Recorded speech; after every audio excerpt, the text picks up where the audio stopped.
모듈을 사용한 파일 처리의 두 번째 강의인 피클 모듈에 대한 강의를 시작하겠습니다. 데이터 피클링이란 임의의 복잡한 파이썬 객체를 직렬화하거나 역직렬화하는 것을 말합니다. 바로 앞 강의에서는 우리가 제이슨을 다루었는데요. 이 제이슨은 사람이 읽을 수 있는 문자열 형식으로 직렬화하는 반면에 여기서 다루게 될 피클은요, 이진 형식으로 직렬화하기 때문에 사람이 읽을 수 있는 형식은 아닙니다. 파이썬에서는 피클 모듈을 통해서 데이터 피클링을 지원하는데요. 피클 모듈의 장점은 아주 복잡한 파이썬 객체도 직렬화하고 역직렬화할 수 있다는 점입니다. 즉, 복잡한 객체의 계층도 직렬화와 역직렬화가 가능합니다. 파이썬 객체 계층, 즉 인스턴스들의 하이라키를 바이트 스트림으로 직렬화하는 것을 피클링이라고 하고요. 반대로 바이트 스트림을 인스턴스 하이라키로 다시 복원하는, 역직렬화하는 것을 언피클링이라고 합니다. 여기 화면의 표는 앞서 학습한 제이슨 형식과 오늘 학습할 피클을 비교한 내용입니다. 피클은 제이슨과 달리 직렬화된 파일을 파이썬에서만 사용할 수 있으며 다른 언어로 작성된 프로그램과 데이터를 교환하는 데는 사용할 수 없습니다. 예를 들어 제이슨으로 만든 것은요, 파이썬에서도 만들고 또 파이썬을 읽을 수도 있지만 다른 언어, 자바나 C나 또는 다른 프로그램에서도 읽고 쓸 수가 있지만 피클로 일단 직렬화하면은 이것은 다른 프로그램과 호환이 되지 않습니다. 그래서 반드시 파이썬의 피클 모듈로 다시 역직렬화를 해야 됩니다. 그리고 제이슨이 텍스트 직렬화 형식이죠. 기본적으로 유니코드 텍스트 형식으로 직렬화하는 반면에 피클은 바이너리, 이진 직렬화 형식입니다. 따라서 제이슨은 사람이 읽을 수 있지만 피클은 사람이 읽을 수 없습니다. 읽어도 이해가 안 되는 거죠.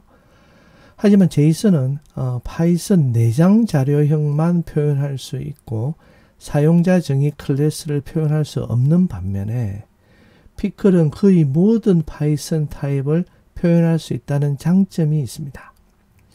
그리고 같은 내용, 같은 크기의 데이터를 저장하면 이진 형식으로 저장하기 때문에 제이슨 형식으로 저장할 때보다 피클로 저장하면 파일의 크기가 더 작다는 장점도 있습니다.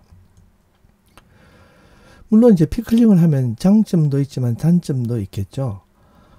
이진 형식으로 저장하기 때문에 신뢰할 수 없는 출처의 피클 데이터를 언피클링 하게 되면요, 안전하지 않을 수도 있습니다. 내용을 볼 수 없기 때문에 파일 안에 악성 코드 등이 숨어 있을 수도 있겠죠. 따라서 출처를 정확히 알 수 없는 파일을 언피클링을 할 때는 주의가 필요합니다. 그리고 데이터 피클링용 프로토콜에 대해서 잠시 알아보겠는데요. 크게 5종류의 프로토콜이 있는데요. 프로토콜 버전 0은 사람이 읽을 수 있는 형식의 프로토콜이며 파이썬 초기 버전과 호환이 가능하다는 장점이 있습니다. 프로토콜 버전 1은 레거시 이진 형식으로 파이썬 초기 버전과 호환이 가능한 프로토콜입니다. 프로토콜 버전 2는 파이썬 2.3 버전에서 그 이후에 사용 가능한 형식인데요. 이전 프로토콜보다는 클래스를 더 효율적으로 피클링할 수 있다고 알려져 있습니다. 그리고 프로토콜 버전 3은 디폴트 프로토콜입니다. 프로토콜 3은 다른 파이썬 3 버전과 호환성이 필요한 경우 권장하는 프로토콜입니다. 즉 파이썬 3에서 주로 쓰는 거죠. 그리고 프로토콜 버전 4는요, 파이썬 3.4부터 사용이 가능한데 매우 큰 객체를 지원하고 더 많은 종류의 객체를 피클링 할 수 있을 뿐만 아니라 일부 데이터 형식에 대한 최적화가 이루어져 있다고 알려져 있습니다. 피클 모듈도 제이슨 모듈처럼 4개의 함수를 제공하는데요.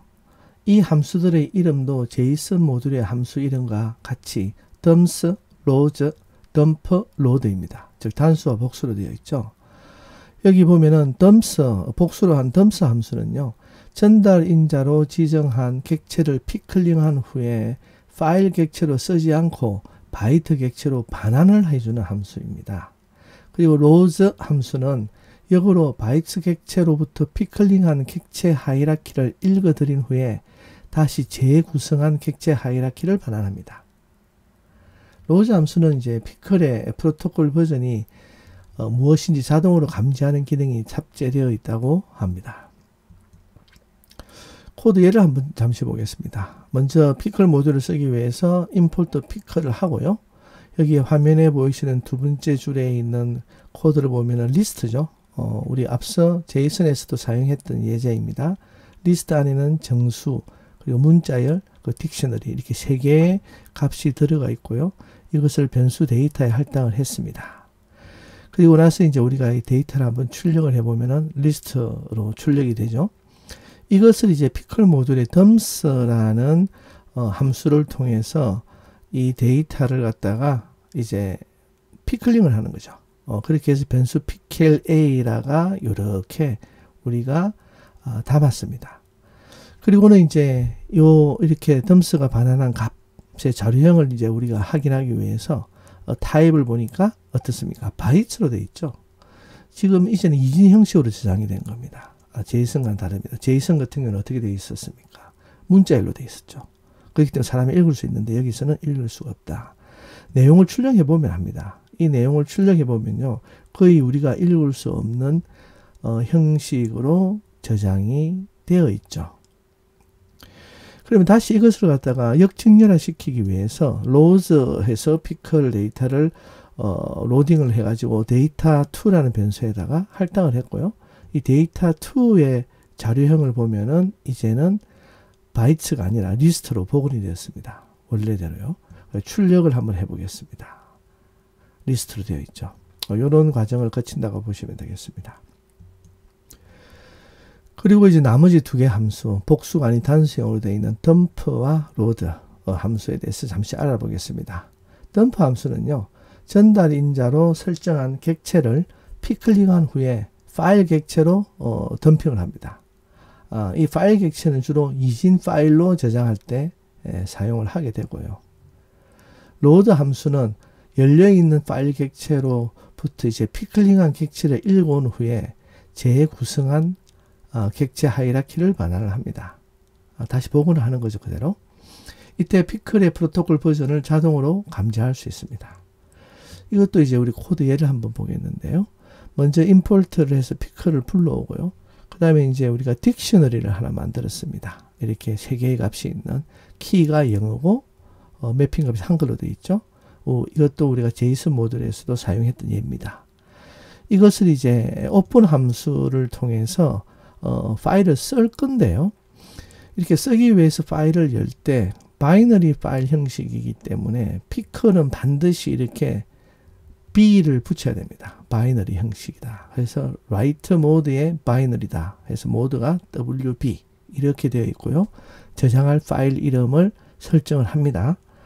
그리고는 이제 우리가 dump라는 함수를 불러서 여기 우리가 있는 객체, 딕셔너리죠. 이 D와 파일 객체를 이렇게 연결해서 이렇게 덤프를 하게 됩니다.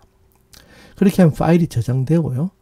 이 파일은 제이슨으로 똑같은 파일을 저장한 것보다는 파일 크기가 작습니다. 여러분이 둘 다 해서 한번 비교를 해 보십시오. 파일이 작고 파일을 갖다 메모장을 열어보면 전혀 읽을 수 없는 이진 형식으로 되어 있습니다. 그렇기 때문에 이걸 제대로 읽기 위해서는 우리가 로드를 써서 파일을 읽어드릴 때 이 파일 객체를 읽어드려야 되기 때문에 안에 오픈을 해서 이 파일 객체를 읽기 모드, 이진 형식 읽기 모드, 즉 모드 RB로 해서 읽어드려서 이것의 값을 데이터로 할당을 했습니다. 다시 복원을 한 거죠. 역직렬화를 했습니다. 이것의 자료형은 무엇이겠습니까? 당연히 저장했던 게 복원이 되었기 때문에 이것은 딕셔너리라고 되어 있습니다.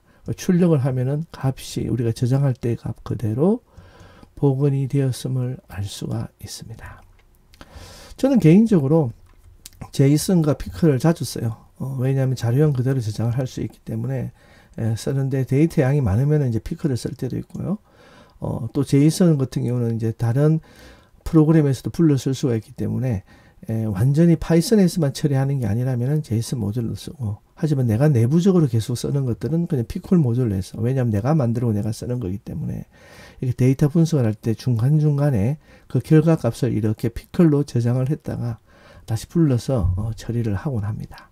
여러분도 필요에 따라서 제이슨 모듈과 피클 모듈을 적절히 섞어서 사용하시면은 나중에 많은 도움이 될 것 같습니다. 피클 모듈에 대한 강의를 마치겠습니다. 감사합니다.